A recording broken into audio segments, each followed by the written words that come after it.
이재명 후보가 원래 말씀하시고자 하는 의도는 분양가를 말씀하신 거예요. 근데 분양가가 2, 3억 한다는 거는 실제 지금 현재 우리가 분양하는 것은 원가 플러스 마진 해가지고 분양가가 결정이 되는데 이재명 후보 기본주택은 원가만 받고 공공이니까 네네. 공공이 마진을 남기지 않고 원가만 받고 기본주택을 주겠다라고 하는데 김포뿐만 아니라 경기도에서 원가만 받고 원가만 봤을 때는 대부분의 20평대 아파트가 3억이면 충분합니다.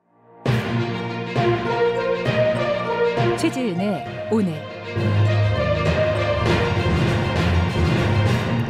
네, 더불어민주당 이재명 후보 캠프 선대본의 최지은 대변인 나와 계시죠? 네, 안녕하세요. 최지은입니다. 아유, 감기 걸리셨습니까? 네, 제가 어저께 부산에 또 아이고. 집중 유세를 왔다 갔다 하느라고 예, 조금 그렇습니다. 이재명 후보가 우리 최지은 위원장의 그 지역구인 부산에서 첫 선거 운동을 시작했습니다. 아주 각별한 의미가 있지 않겠나 싶은데 왜 부산을 제일 먼저 하셨나요? 네, 일단 부산이 노무현, 문재인 두 민주당 대통령을 배출한 굉장히 의미 있고 상징적인 곳이고 선거적으로도 어떻게 보면 우리한테는 좀 불리하지만 또 바람을 일으키면은 또 많이 올라갈 수 있는 확장성이 있는 곳이고 인구도 굉장히 많고 그런 곳이기 때문에 부산에서 좀 의미 있는 득표율을 얻는 것이 이재명 후보가 당선되는데 굉장히 중요한 의미가 있습니다. 네.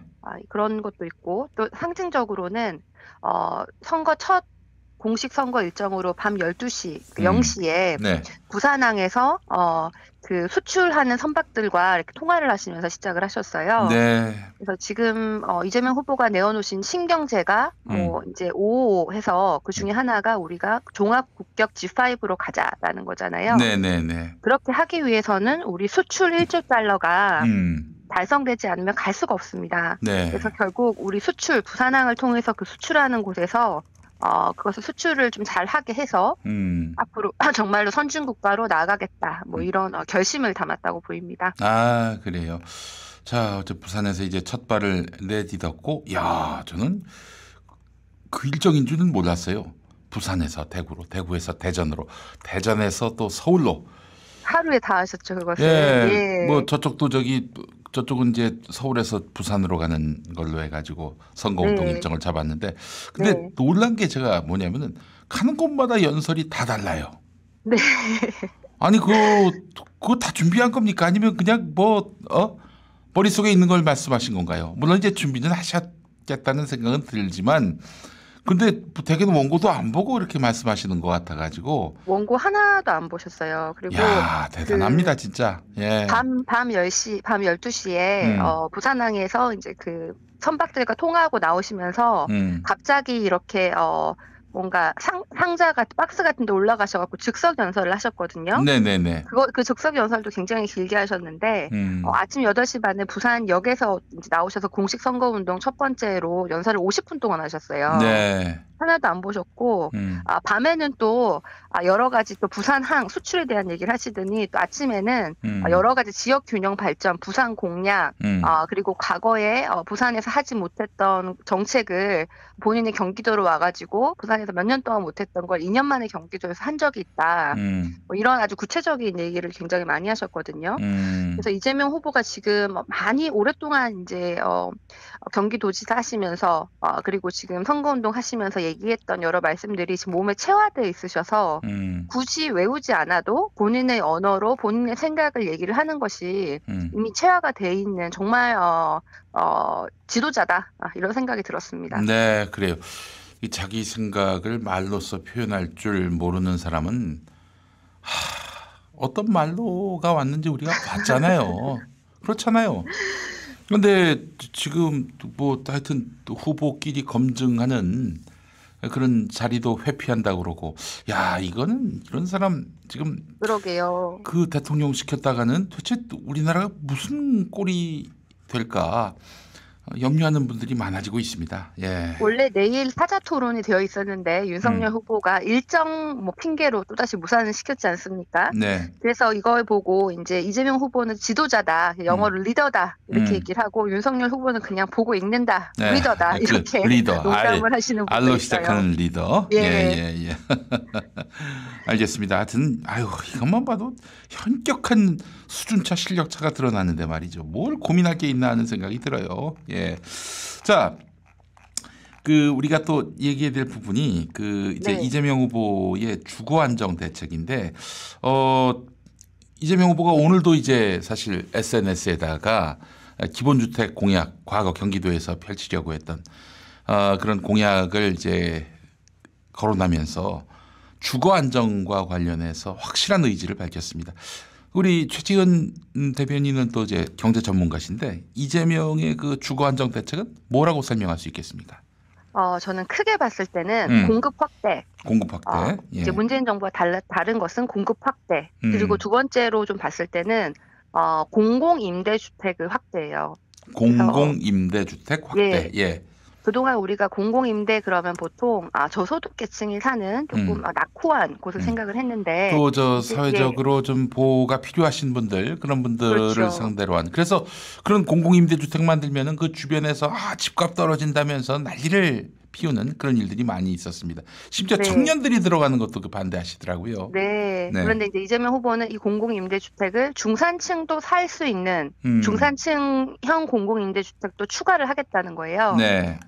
그래서 이 공공임대주택 같은 경우에는 원가로 이제 그 김포에 그때 뭐 2, 3억 아파트 있다라고 TV 토론에서 하셔가지고 굉장히 김포 분들이 뭐 굉장히 기분 나빠하신다 이런 언론 보도가 있었는데. 근데 그건 뭐예요, 실상이 정확하게?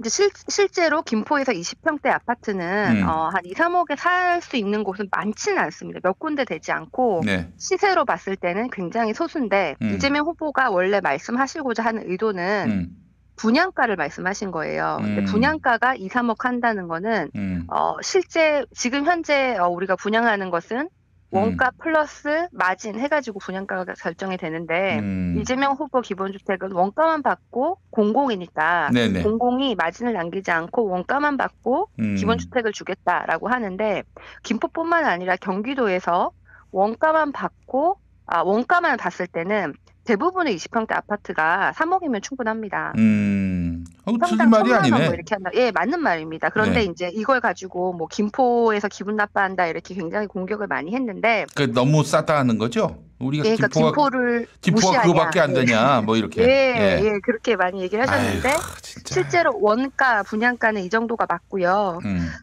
이재명 후보가 그래서 또 다른 그 야당에서 공격을 한 거는 이재명 후보는 부동산 시장을 너무 모른다.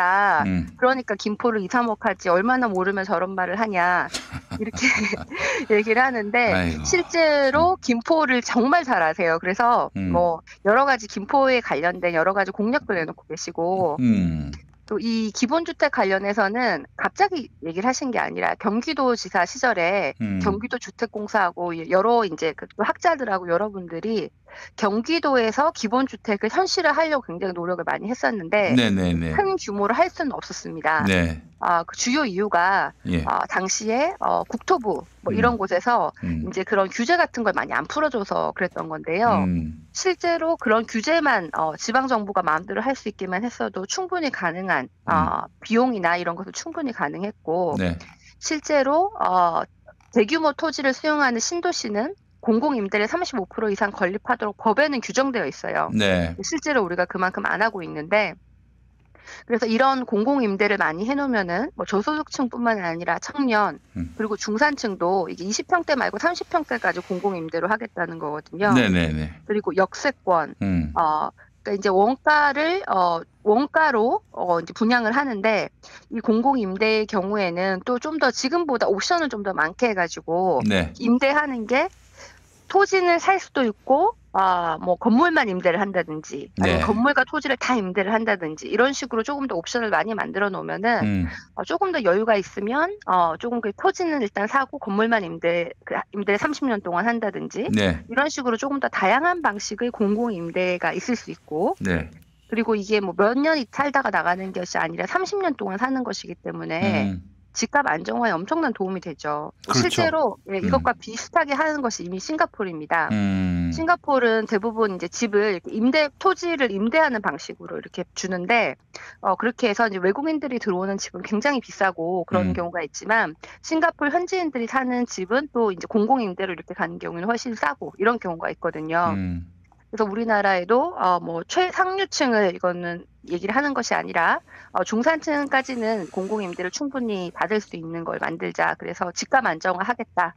공급 확대하고 공공임대 늘려가지고 집값 안정화를 할 것이고, 지금 311만 원 공급을 얘기를 했는데 그것도 지역까지 얘기를 하셨어요. 김포공항 주변 뭐 수도권에 얼마, 서울에 몇만 호, 뭐 지역에 몇만 호 이렇게 정해가지고 문재인 정부에서 우리가 좀 아쉬웠다라고 하는 것은 수요 억제 정책만 굉장히 많이 했는데 공급 확대를 제대로 하지 않았다라는 그래서 것을 공급도 많았어요. 사실은 저희 역대 정부 비하면은 공급도 많은 편이었는데 집값이 너무 오르니까. 근데 이제 결국 이재명 후보는 뭐 집값을 내리겠다도 아니고 뭐 집값을 지켜주겠다 이거보다도 여기에 방점이 있는 게 아니라 진정한 방점은 내가 살고 싶은 곳에서 그리고 저렴한 가격으로 언제든지 들어갈 수 있는 그런 집을 구할 수 있게 해준다 이거 아닙니까? 네, 그렇습니다. 그리고 이렇게 비판을 하고 있지만 윤석열 후보를 포함해서 다른 후보들 모두 다 굉장히 비슷한 공약을 내놨어요. 그렇죠. 공급의 숫자가 좀 다를 뿐이지 이재명 후보가 제일 먼저 기본주택을 얘기를 했는데 그 이후에 무슨 뭐 원가주택, 반값주택 뭐 이렇게 이름만 다르지만 비슷한 방식을 다른 후보들도 다 이렇게 좀 베끼고 있다. 이렇게 보이기 때문에 이렇게 공공임대주택 확대는 우리나라가 다른 나라보다 훨씬 더 공공임대가 작거든요. 그래서 이거 확대는 앞으로 그냥 갈 수 있는 방향일 것 같고 말씀하셨듯이 문재인 정부에서 부동산이 워낙 오른 거는 뭐 공급의 탓뿐만 아니라 유동성이 그냥 세계적으로 코로나 이후에 워낙 많고 그것 때문에 뭐 주식시장이라든지 부동산에 거품이 있었던 면도 있습니다. 근데 그거는 이제 지금 우리가 원하든 원하지 않든 이제 좀 빠져갈 수밖에 없고요. 이자율이 오르면서 거기에다가 공급도 확대하겠다는 그 시그널을 주면은 시장에서 부동산은 꼭 안정될 것이라고 보입니다. 네, 알겠습니다. 자, 이재명은 하지요. 공약 이행률 95%. 그렇기 때문에 이렇게 약속을 했다면은 이루어질 확률이 95%란 얘기입니다. 주거 안정 대책 이재명은 합니다. 정말. 자, 그런데 정의당에서 말이죠. 결국 이제 이재명 후보는 필요한 토건을 하겠다라는 거 아닙니까? 필요한 토건을. 그랬더니 아니 진보 후보 맞나? 이러면서 이제 되물어봐요. 이제 뭐 이렇게 뭐 개발하고 뭐 이렇게 토건하고 이런 것들이 뭐 환경에 도움도 안 되고 뭐 이렇게 토건족들만 배불리는 거 아니냐 이런 얘기인 것 같은데 어떻게 보세요? 그 부분. 정의당의 경우에는 소수 정당이고 본인들이 그냥 맞다고 생각하는 것에 그냥 특히 반대하는 목소리를 내는 것이 그 역할의 한계인 것 같아요. 그러니까 그런 목소리도 필요하죠. 그런데 집권 여당의 경우에는 보다 이 문제가 복잡할 수밖에 없습니다. 토건이 무조건 나쁘다라고 할 것이 아니라 토건에서 발생하는 환경 문제라든지 이주민 문제가 나쁜 건데 좀 그런 걸 해결하면서 토건을 할 수밖에 없죠. 안 그러면 부동산 주택 공급을 어떻게 합니까? 그러니까 이 토건에서 발생하는 환경과 이주민 문제를 등한시하지 말아야겠지만 토건이라든지 성장 정책 이런 것은 당연히 필요하죠. 그래서 우리가 과거에 무슨 성장이냐 복지냐 뭐 이렇게 두 가지 중에 하나만 골라라 뭐 이분법적인 이런 것은 굉장히 2차원적인 조금 이걸 충분히 현실 세계를 반영하지 못한 생각인 것 같고 오히려 진보의 가치라는 거 양극화 완화라든지 빈부격차를 감소하고 복지를 넓히고 큰 정부를 한다 이런 진보의 가치는 진보의 가치대로 가는데 또 성장을 하고 더 많은 사람들이 일자리를 가지고 더 많은 우리 GDP가 올라가고 뭐 종합국격이 G5로 올라가고 이런 건 다 성장 정책 아닙니까? 이런 성장은 또 성장대로 하고 한 양쪽을 다 추구할 수밖에 없는 것이죠. 집권 여당이라면. 근데 왜 성장 정책을 얘기했냐, 뭐 말이 바뀌었냐 이렇게 얘기를 하는데 이렇게 서로 분배를 하면서 성장을 해나가야 되는 것이죠. 이제는. 알겠습니다. 정의당은 그 참 수권 능력은 좀 없어 보이고 요즘 뭐 하는 꼬라지를 보니까 완전히 뭐 이재명 후보 떨어뜨리려고 작정한 사람들 같습니다. 예, 이게 그 당을 위해서 존재하면 안 되죠. 국민을 위해서, 역사를 위해서 존재를 해야 되는 건데 정의당은 뭐 궤도를 이탈한 것 같습니다. 법인세 인하는 진보의 금기였는데 이걸 깨겠다. 이재명 후보가 또 이런 입장을 냈습니다. 네, 저는 이것도 마찬가지라고 보입니다. 성장 정책에 법인세 인하가 들어가는 건데요. 법인세가 인하되면 기업에 더 가자는 것이 아니라 그 인하된 것으로 기업이 더 많은 투자를 하고 일자리를 더 많이 창출할 수 있도록 그것까지 이어주는 것이 이제 더 좋은 정책이라고 생각을 하는데요. 그래서 성장의 법인이 더 많은 해외 법인도 한국에 와가지고 투자를 할 수가 있고 법인세를 완화하면 이렇게 성장으로 이어지는 것이 또 양극화 완화랑 반드시 또 대치하진 않는다 이렇게 보이고 그동안 이제 왜 기업에 감세해 주냐 여기에 대해서는 얘기가 많았지요. 근데 기업 감세도 좀 다양하게 뭐 아주 큰 기업에 대해서는 감세를 좀 덜 하고 중소기업에 더 많이 해주고 이런 식으로 충분히 양극화 완화에 도움되도록 설계할 수 있다고 보이고요. 법인세 완화는 항상 부자 감세를 해줄 것이냐 말 것이냐인데 이재명 후보는 항상 이걸 재분배를 절대로 잊지는 않습니다. 성장은 성장대로, 분배는 분배대로 해가지고 이제 빈부격차도 감소하고 성장도 할 수 있는 걸 만드실 건데 지금 이재명 후보의 선거가 이제 좀 국면이 다가가면서 이재명 후보의 메시지도 조금 이렇게 달라지는 면은 있어요.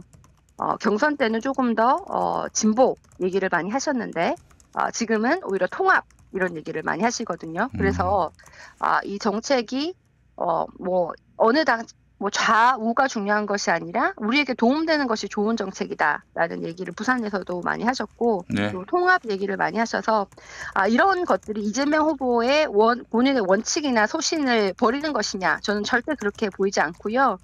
기본소득도 이제 전 국민으로 확장하겠다라는 것이 지금 우리 최종 공약집에 이미 들어가 있습니다. 그리고 이렇게 반대하는 기본주택을 포함해서 공급 확대도 다 공약에 들어가 있습니다. 그래서 이재명 후보가 경선 때 얘기한 공약들이 빠진 것이 없습니다. 진보의 아이디어가 다 들어가 있지만 지금 선거 마지막에는 또 통합을 강조하는 것이 사실 선거 측면에서도 그게 유리하고 그렇지 않더라도 또 우리가 또 분열이 아니라 통합을 해야 되는 것은 또 맞는 것이니까요. 그래서 이재명 후보의 진보 철학이 버려지거나 바뀐 것은 아니다라는 말씀을 드립니다. 네, 알겠습니다. 자, 오늘 또 함께해 주신 최지연 대변인 수고하셨고요. 우리 애청자분들께 하시고 싶은 말씀 있으면 말씀해 주시죠. 네, 이제 선거가 얼마 남지 않았는데요. 저희가 좀 그동안 너무 많은 시간을 과도한 네거티브라든지 이런 것으로 좀 시간을 보낸 게 아깝습니다. 그래서 앞으로도 정책에 대해서 좀 많이 여쭤봐 주시고 이재명 후보가 그런 얘기를 하셨어요. 그 부산에서 연설하실 때 옛날에 이제 김대중 대통령은 뭐 담벼락에라도 써라 이런 말씀을 하셨는데 이제 뭐 언론이 기울어져 있고 그러니까 우리가 뭐라도 해야 되니까 담벼락에라도 하고 싶은 말을 써라 이런 말씀을 김대중 대통령이 하셨는데 이재명 후보는 그렇지만 우리에게는 스마트폰이 있다 이런 말씀을 하셨거든요. 그래서 우리가 그냥 언론이고 우리가 정말 필요한 정보를 서로에게 전하면서 같이 선거운동을 같이 하는 것이라는 생각이 듭니다. 네, 자 말씀 잘 들었습니다. 고맙습니다. 네, 고맙습니다.